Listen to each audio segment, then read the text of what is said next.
Juga dalam mengupgrade 132 rumah sakit yang menjadi rumah sakit rujukan di seluruh Indonesia. Ini rumah sakit pusat maupun daerah.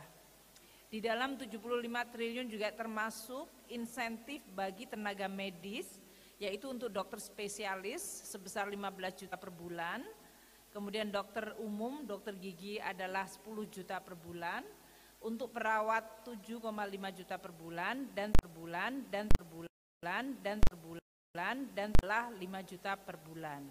Termasuk di dalamnya ini adalah santunan kematian untuk seluruh tenaga medis sebesar 300 juta rupiah.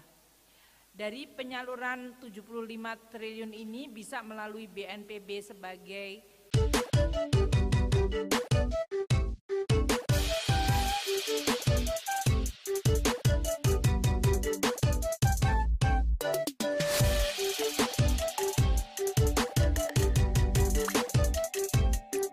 adalah penanganan wabah corona di bidang kesehatan, menjaga ketahanan pangan, menjaga ketahanan energi, memberikan perlindungan sosial, memberikan stimulus perekonomian dan UMKM, serta berbagai program intervensi strategis lainnya terkait dengan angka-angkanya.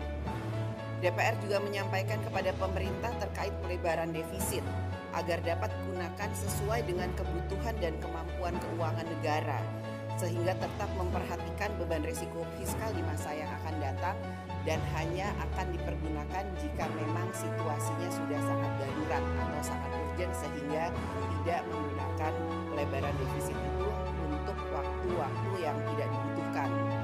DPR juga mengingatkan pemerintah agar meningkatkan koordinasi dengan Bank Indonesia, LPS, dan OJK dalam menjaga stabilitas sistem keuangan, menghadapi dampak wabah pada sistem keuangan, dan tentu saja tetap menjaga dan memperhatikan rambu-rambu yang ada, sehingga jika nanti kita sudah keluar dari wabah corona ini tidak menimbulkan masalah baru terkait dengan sistem keuangan negara. Dan DPR tentu saja melalui alat kelengkapan Dewan akan membahas Perpu 1 2020 itu yang nantinya akan kami lakukan sesuai dengan mekanisme yang ada. Saya yakin bahwa gotong royong yang kita lakukan di saat situasi seperti ini tentu saja insya Allah akan membawa manfaat bagi rakyat Indonesia. Kami persilakan Ibu Menkyu untuk bisa menjelaskan lebih detail terkait dengan hal-hal yang akan dilakukan pemerintah dalam Perpu 1 nomor 2020. Silakan Bu Menkyu.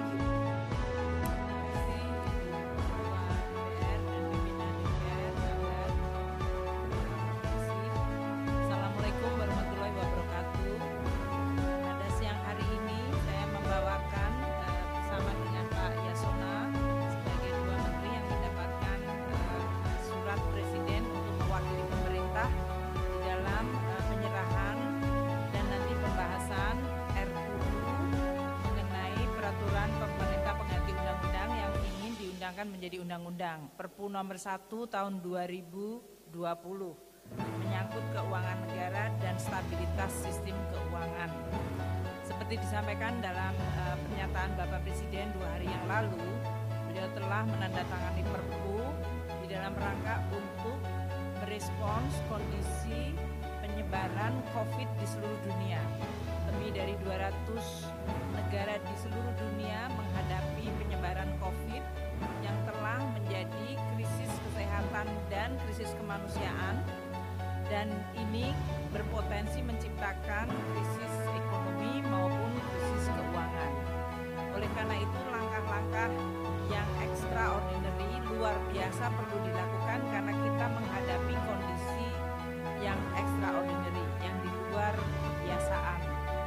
Disinilah Perpu dijadikan sebagai landasan hukum untuk merespons di dalam rangka melaksanakan langkah-langkah penyelamatan kesehatan dan keselamatan masyarakat, membantu masyarakat yang terdampak, dan membantu dunia usaha serta sektor ekonomi, serta diharapkan tetap menjaga stabilitas sektor keuangan. Bapak Presiden telah menyampaikan bahwa untuk bisa menangani COVID-19 ini, maka anggaran di bidang kesehatan perlu untuk diprioritaskan. Dan itu sudah dilakukan pertama melalui realokasi dan refocusing dari APBN 2020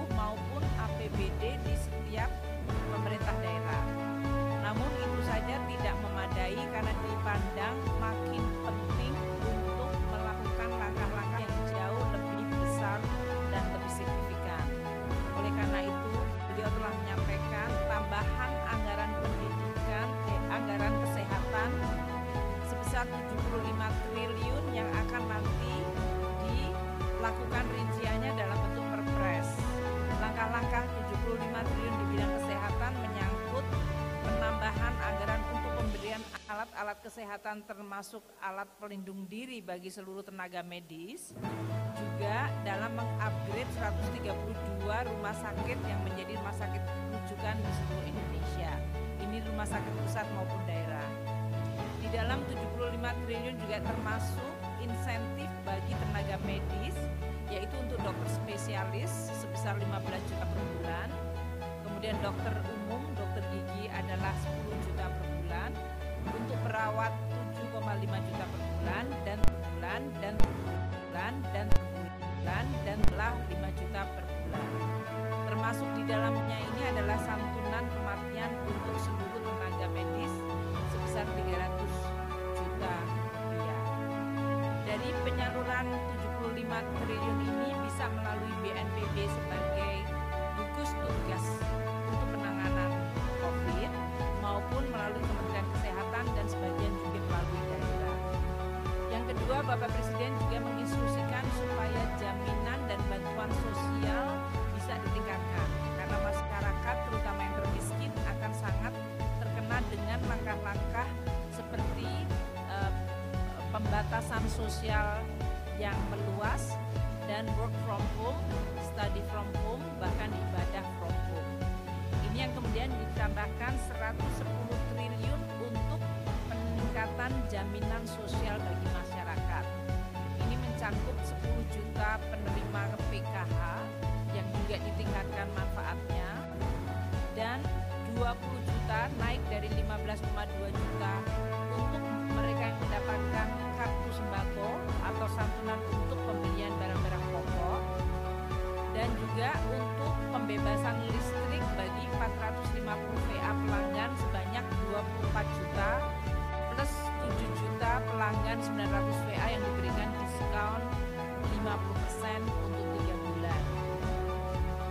Kita juga meningkatkan kartu prakerja menjadi 2 kali lipat dari 10 triliun menjadi 20 triliun di dalam rangka untuk mampu menampung pekerja-pekerja informal yang akan sangat terdampak karena adanya pembatasan sosial yang meluas.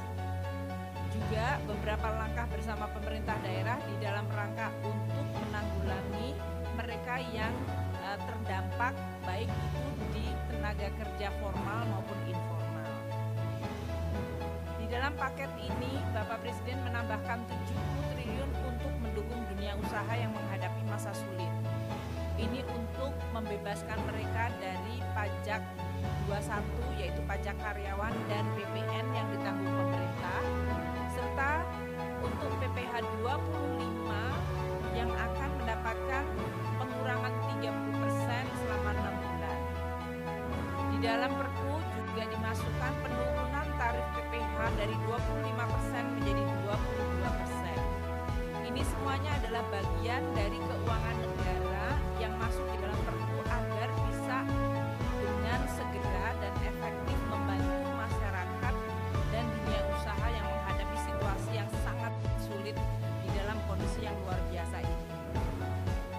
Bapak dan Ibu sekalian, Perpu ini bagian yang keduanya adalah mengenai stabilitas sektor keuangan, di mana apabila kondisi ekonomi dan sosial mendapatkan tekanan COVID-19 akan makin memburuk, maka berpotensi mempengaruhi stabilitas sektor keuangan. Maka di dalam Perpu diatur langkah-langkah bagaimana KSSK, Komite Stabilitas Sektor Keuangan, bisa melakukan tindakan-tindakan untuk mencegah terjadinya krisis keuangan, termasuk pertemuan secara virtual yang tadinya dalam Undang-Undang PPKSK tidak dibolehkan, di sini dimasukkan untuk bisa dilakukan, dan langkah-langkah bagi BI untuk bisa membantu likuiditas bagi bank sistemik maupun non sistemik, serta Bank Indonesia bisa membeli surat berharga negara di pasar perdana dalam situasi pasar yang sangat tidak normal. Kita juga memasukkan di dalam Perpu ini adalah langkah-langkah bagi LPS untuk bisa menangani bank yang bermasalah dan OJK untuk melakukan relaksasi dan melakukan tindakan-tindakan diperlukan agar lembaga-lembaga keuangan bisa tetap dijaga kesehatannya. Langkah yang luar biasa ini tentu diharapkan tidak disalahgunakan. Dan oleh karena itu, pemerintah dalam hal ini di KSSK bekerja sama dengan kejaksaan, kepolisian, dan bahkan KPK agar potensi moral hazard atau penyalahgunaan dari Perpu ini oleh pihak-pihak yang akan menyalahgunakan bisa dihindari. Dan inilah yang dilakukan di dalam rangka untuk bisa menjalankan tugas-tugas menjaga keselamatan masyarakat, menjaga keselamatan ekonomi, dan menjaga stabilitas sektor keuangan dilakukan dengan tetap berprinsip pada tata kelola dan perundang-undangan dan tidak dikhawatirkan untuk bisa dikriminalkan. Mungkin itu yang bisa kami sampaikan. Bapak Presiden tadi telah menyampaikan pesan kepada kami untuk menyampaikan RUU ini kepada pimpinan DPR, Ibu Ketua dan seluruh jajaran pimpinan dengan harapan Bapak Presiden tentu RUU ini bisa dibahas dan disetujui oleh DPR dalam waktu yang tidak terlalu lama. Demikian yang bisa kami sampaikan, Ibu Ketua. Terima kasih.